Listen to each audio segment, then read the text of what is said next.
সরকারের আমি হ্যাঁ আমার ট্যাক্সের টাকায় যে এইভাবে জনগণকে এইভাবে ছাত্রদেরকে হত্যা করবে এটা মেনে নিতে পারি না। আর বাঙালিদের থেকে কি ফিলিস্তিনি মনে হয়? এটা একবার তো ইসরায়েলি হয়, যেখানে বাচ্চাদেরকে একদম সিনিয়র লোকের মতো ট্রিট করা হচ্ছে।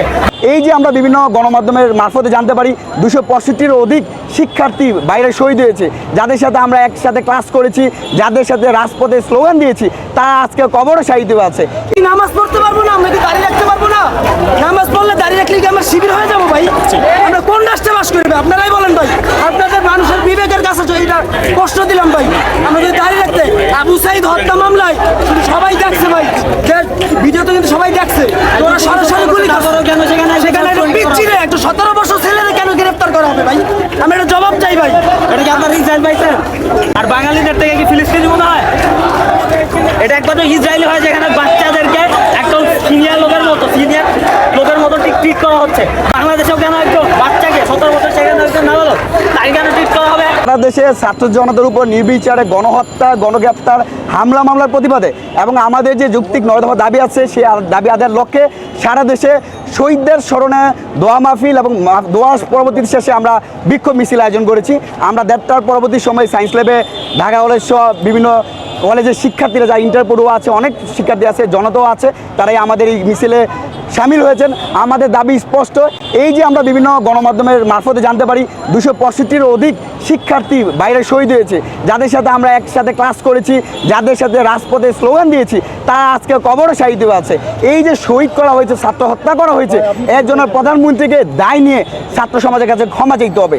পাশাপাশি আমরা বলছি প্রত্যেকটা বিশ্ববিদ্যালয় কলেজে নির্বিচারে গুলি করার নির্দেশদাতা হিসাবে স্বরাষ্ট্রমন্ত্রীকে পদত্যাগ করতে হবে, পুলিশ প্রধানকে পদত্যাগ করতে হবে।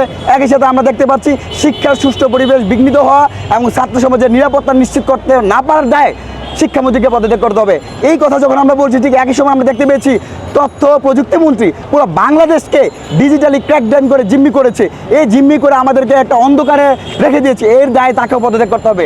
পাশাপাশি আমরা দেখতে পেয়েছি আরাফাত রহমান, যে তথ্য সম্প্রচার মন্ত্রী, তিনি আন্তর্জাতিক গণমাধ্যমে বলেছেন আন্দোলনকারী শিক্ষার্থীরা এবং যারা শহীদ হয়েছে তারা ড্রাগ এডিক্টেড।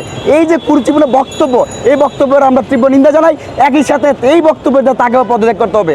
আমরা দেখতে পাচ্ছি শুধু রাষ্ট্রীয় প্রশাসন বাহিনী নয়, আওয়ামী লীগের মতো একটা গৌরবোজ্জ্বল ইতিহাস সংগ্রাম যাদের আছে, সেই সংগ্রামে সাধারণ সম্পাদক ওবায়দুল কাদের সাধারণ শিক্ষার্থীদের, নিরস্ত্র শিক্ষার্থীদেরকে আহত করার জন্য, নিহত করার জন্য তার ক্যাডার বাহিনী, ছাত্রলীগ, যুবলীগ লেলি দিয়ে হত্যা করেছে। এই দায়ে তাকেও পদত্যাগ করতে হবে। আমরা একই সাথে বলছি প্রত্যেকটা বিশ্ববিদ্যালয় কলেজে পুলিশ, র্যাব, বিজিবি, সেনাবাহিনী এখনও মোতায়েন করা আছে, এদেরকে প্রত্যাহার করতে হবে। প্রত্যেকটা বিশ্ববিদ্যালয় কলেজ থেকে ছাত্রলীগের সন্ত্রাসীদের নিষিদ্ধ করতে হবে। যতদিন না পর্যন্ত আমাদের এই দাবি আদায় না হচ্ছে, ততদিন পর্যন্ত আমাদের এই যুক্তি দাবি চলবে। ট্যাক্সের সরকারের আমি হ্যাঁ আমার ট্যাক্সের টাকায় যে এইভাবে জনগণকে এইভাবে ছাত্রদেরকে হত্যা করবে এটা মেনে নিতে পারি না। আমরা আমাদের যৌক্তিক দাবি নিয়ে আমরা আন্দোলনে নেমেছিলাম। আমরা সরকারকে বুঝাতে চেয়েছিলাম যে আমরা আমাদের অধিকারের জন্য আন্দোলন করছি। আমরা একটা কোঠা সমস্যা যেটা, এটার আমরা যৌক্তিক সমাধান চেয়েছি। আমরা সরকারকে আহ্বান করছিলাম, কিন্তু সরকার আমাদের কথায় কর্ণপাত না করে আমাদের শিক্ষার্থীদের উপর নির্বিচারে বৃষ্টির মতো গুলি চালিয়েছে। আমাদের শিক্ষার্থীদের বুক ঝাঁঝরা করে দিয়েছে গুলিতে। আমরা বলতে চাই, আমাদের ট্যাক্সের টাকা দিয়ে আমাদের গুলি চালাতে কি আপনাদের সম্মানে বাঁধে না? আপনাদের বিবেকে বাধা দেয় না?